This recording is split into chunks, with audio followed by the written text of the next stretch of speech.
kinahanglan nga kinahanglan maglamdag, no? Mag-shed of light dito sa katilingban, no? Mao bitaw na nga ang atong balaod mismo nagaingon nga ang family is the basic, unsa gani siya? Basic unit sa society.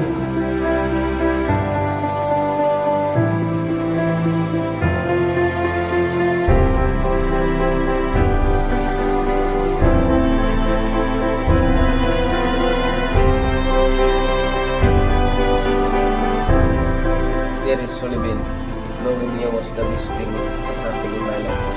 Anything you is the most precious gift that God has given next to my family.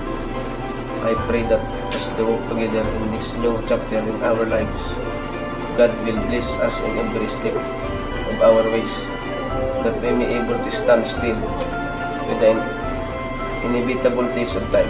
I love you and I always will listen.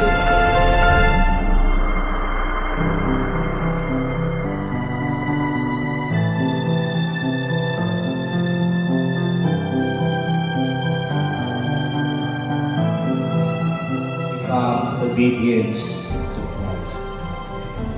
Diha kang Kristo. Magpailalong mo, you will submit yourselves to Christ. Aron nga ang inyong marriage mapuno sa pagpanalangin.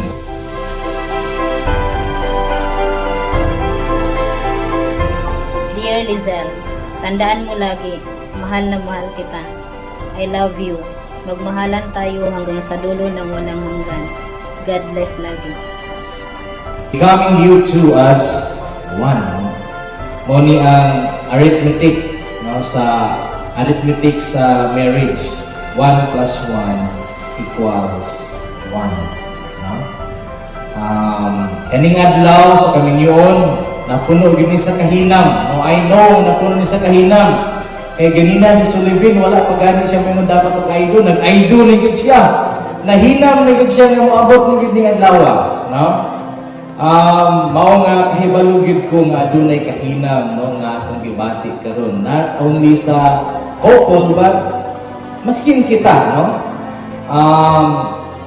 Nga nagyud tay kahinam.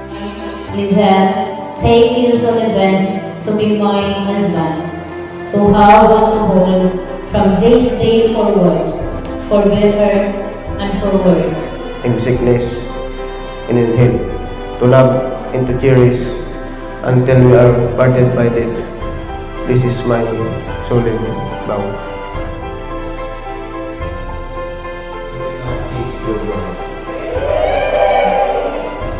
Kapag